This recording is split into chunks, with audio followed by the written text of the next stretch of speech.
एक लड़की शादी के बाद भी अपने ससुराल में अपने प्रेमी को बुलाकर रात को रोज मिलती थी। फिर एक दिन उसकी सास ने उसका पीछा किया। दोस्तों आगे क्या हुआ कहानी लास्ट तक जरूर सुने, बहुत मजा आएगा। मधु ने झोपड़पट्टी में बच्चे को जन्म दिया। उसके पास उसका बॉयफ्रेंड राज भी मौजूद था। मधु, राज, अब मेरे अंदर की ममता जाग चुकी है। कल मेरी शादी है, पर रात में तुम मुझसे मिलने आओगे ना, मेरे बच्चे को लेकर। राज, कमाल है, अगर मैं तुम्हारे ससुराल आया तो वो लोग मुझे मार मार कर भर्ता बना देंगे। मधु, चिंता मत करो, मैं किसी भी बाहरी छत पर ही सोऊंगी। तुम जानते ही हो मेरे बाल जादुई हैं। मैं अपने बाल लंबे कर दूंगी, जिसमें लटक कर तुम ऊपर आ जाना। मधु, सासू माँ, गांव की सभी औरतें एक एक करके मेरा पल्लू हटाकर मुझे देखेंगी। इससे अच्छा होगा कि मैं एक साथ पल्लू हटा दूं और सारे लोग एक साथ देख लें। सास, बहू, ये सब पुरानी परंपराएं हमारे बूढ़े बुजुर्ग बनाकर गए हैं और हमें उसे निभाना होगा। मधु, सासू माँ, जो रस्म घंटों में हो रही है वो मिनटों में हो जाएगी। वैसे भी शादी में मैं भी थक गई हूँ, आप लोग भी थक गए होंगे। रोहन, अरे ठीक है माँ, मुझे लगता है मधु कुछ ज्यादा ही थक गई है। जैसा वह कह रही है वैसा ही कर लेते हैं। थोड़ी देर बाद गांव की सभी औरतें स्वेटर पहनकर आ गई और कंबल ओढ़कर बैठ गई, क्योंकि ठंड बहुत थी। वो जैसे ही घर में आकर बैठी, वैसे ही मधु सबके लिए चाय नाश्ता बनाकर लाई। सबने चाय पीना शुरू किया और तभी मधु ने अपना घूंघट खुद ही उठा दिया। मधु, आप सबने मेरा मुखड़ा देख लिया। जिसे मैं पसंद आई वो मुझे गिफ्ट दे सकता है, जिसे नहीं आई वो नहीं भी देगा तो भी चलेगा। औरत, रोहन बेटा, तुम्हारी बीवी तो बहुत तेज है, ये तुम्हें जल्दी ही सुधार देगी। हमें तो बहू बहुत पसंद है। मधु ने सारे गिफ्ट ले लिए और अपने कमरे में चली गई। सभी औरतें उसकी हरकत देखकर हैरान हो गई, लेकिन फिर चाय नाश्ता करके अपने अपने घर चली गई। सास मधु के कमरे में आई तो देखा कि वह अपने कमरे में नहीं थी। बाहर आकर देखा तो वो किचन में खाना बना रही थी। सास, बहू तू जरूरत से ज्यादा ही तेज है। वैसे भी मुझे तो भूख लग ही रही थी, जल्दी से रसोई की रस्म पूरी कर लें। इतना कहकर उसकी सास रसोई से बाहर चली गई। इतने में ही मधु ने चुपके से सबके खाने में नींद की दवा मिला दी। ये उसने क्यों किया आगे पता चल जाएगा। सभी ने खाना खाया और सो गए। इधर आज रात मधु और रोहन की सुहाग रात थी। मधु, रोहन, आज तो हमारी सुहाग रात है, जल्दी से इसे भी मना लेते हैं। मधु, हाँ मधु, आज हमारी सुहाग रात तो है, लेकिन तुमने इतना अच्छा खाना बनाया कि खाकर मुझे बहुत नींद आ रही है। अगर तुम बुरा ना मानो तो मैं सो जाऊं। आधी रात मुझे उठा देना। मधु, ठीक है ठीक है, मैं किसी बात का बुरा नहीं मानती। आप रजाई ओढ़कर आराम से सो जाइए, क्योंकि बाहर कोहरा गिर रहा है। जब सभी लोग सो गए तब मधु ने चुपके से कंबल तकिया उठाया और दबे पांव छत पर चली गई। छत पर बहुत ही भयंकर कंपा देने वाली ठंड पड़ रही थी। मधु, सासू माँ और पति बहुत गहरी नींद में जा चुके होंगे। अब मैं यहाँ आराम से छत पर ठंड का मजा लेती हूँ। अभी मेरा राज आता ही होगा। मधु छत पर खड़ी होकर अपने प्रेमी का इंतजार करने लगी। काफी वक्त बीत गया, पर 1 घंटे बाद उसका प्रेमी राज बच्चे को लेकर आया। मधु ने तुरंत अपने बाल बहुत ज़्यादा लंबे कर लिए, जिसके सहारे राज छत पर आ गया। राज के छत पर आते ही उसने उसे गले से लगा लिया और उसके बाद बच्चे को गोद ले लिया। मधु, राज, किसी ने सच कहा है कि ये प्यार का सफ़र बहुत कठिन होता है। मैं अपने बच्चे का चेहरा देखने के लिए तड़प रही थी और तुमने आने में इतनी देर कर दी। राज, मधु, मैं तुम्हें क्या बताऊं? तुम नहीं समझ सकती कि मैं कैसे सबसे बचते बचाते आया हूं। मैं मानता हूं कि मैं अकेला ही रहता हूं, लेकिन अगर मैं बच्चे को बाहर निकालता तो सभी लोग मुझसे सवाल पूछते कि बच्चा किसका है। इसीलिए जब आसपास की सभी दुकानें बंद हो गई, सभी लोग सो गए, तब मैं अपने बच्चे को लेकर तुम्हारे पास आया हूँ। हमारे प्यार की निशानी देख रही हो, कितनी खूबसूरत लग रही है इस चांदनी रात में। मधु, यहाँ ज़्यादा देर खड़े मत रहो, चलो अपने बच्चे को कंबल के नीचे सुला देते हैं, वरना उसे ठंड लग जाएगी। देख रही हो कितनी ठंड पड़ रही है। राज, अरे बच्चे की फिक्र मत करो, मुझे तुमसे ज़्यादा अपने बच्चे की फिक्र है। इसे मैं अपनी जैकेट के अंदर रख कर लाया हूँ। खैर, छत पर ही मधुर ने बिस्तर बिछाया। उसके बाद कंबल के अंदर अपने प्रेमी राज और अपने बच्चे के साथ ही सो गई।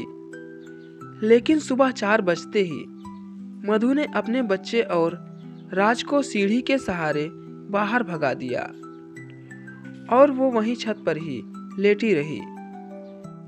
रात भर मधु ठीक से सो नहीं पाई, इसलिए उसकी नींद गहरी हो गई। सुबह 6 बजे उसकी सास छत पर आ गई। सास, अरे बहू, तेरा रोहन के साथ झगड़ा हुआ क्या?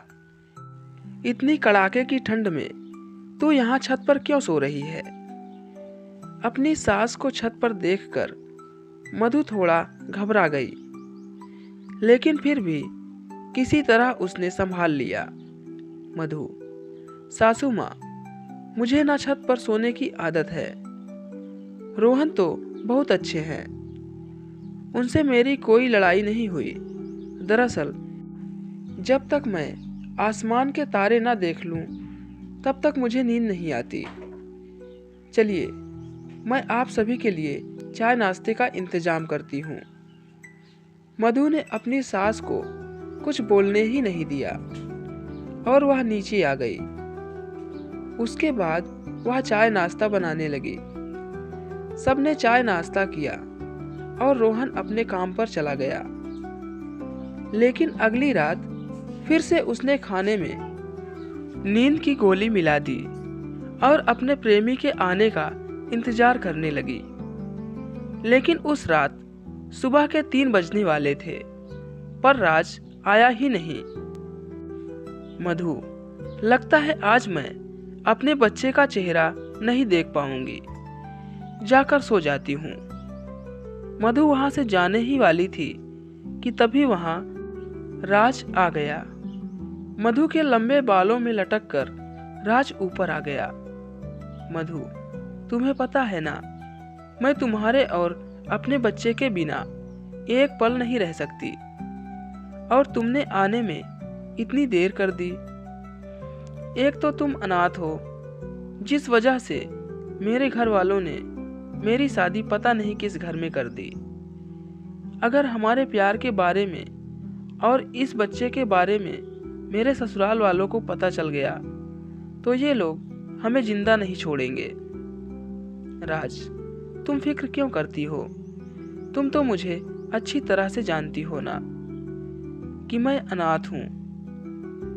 फिर भी मैंने अपने दम पर एक अच्छी खासी झोपड़पट्टी बना ली है, चाय की दुकान भी खोल ली है।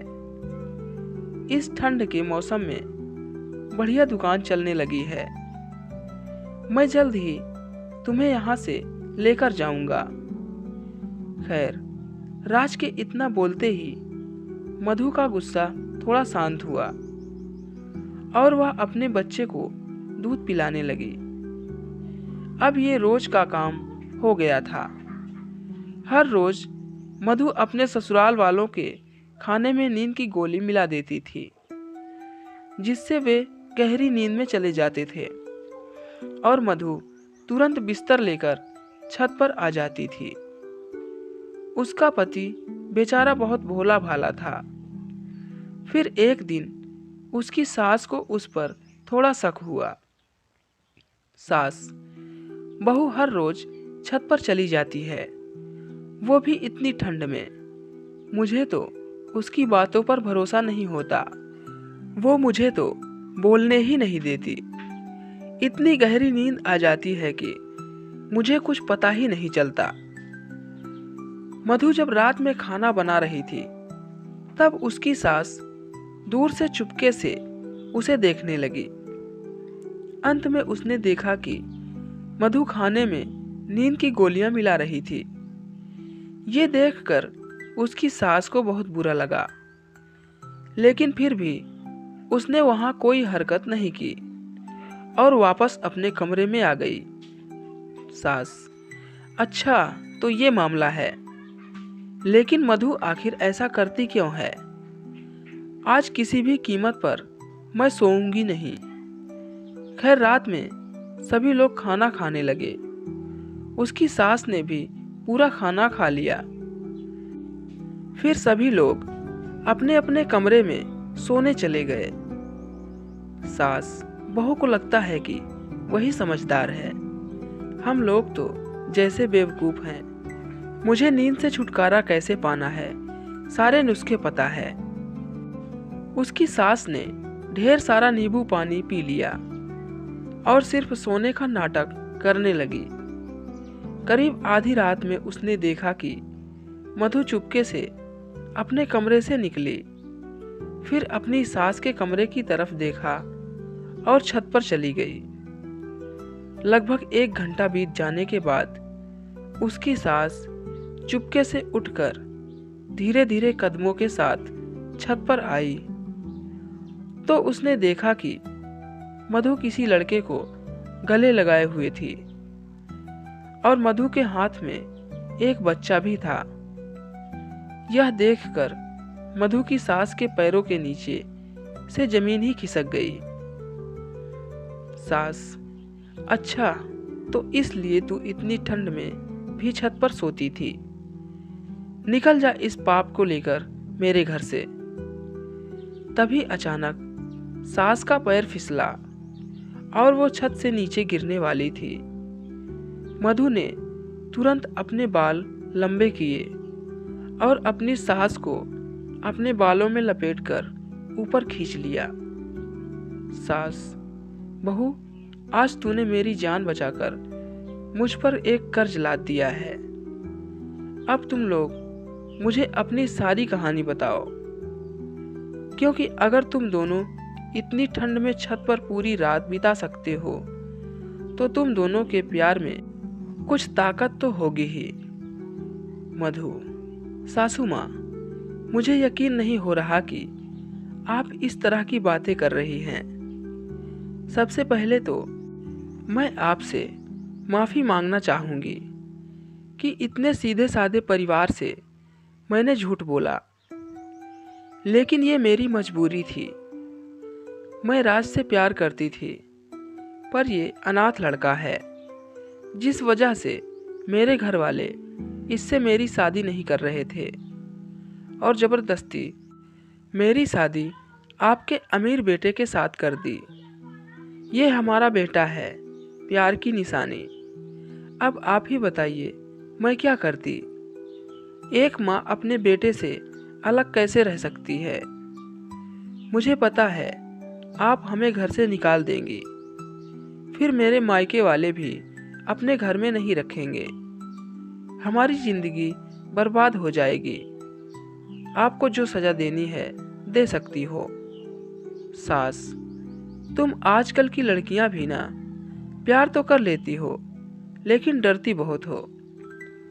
अगर ऐसा कुछ था तो तुम्हें मुझे बताना चाहिए था एक बार। मैंने भी तुम्हारे ससुर जी से लव मैरिज ही की थी, साथ जीने मरने की कस्में खाई थी, लेकिन वो पहले ही निकल लिए।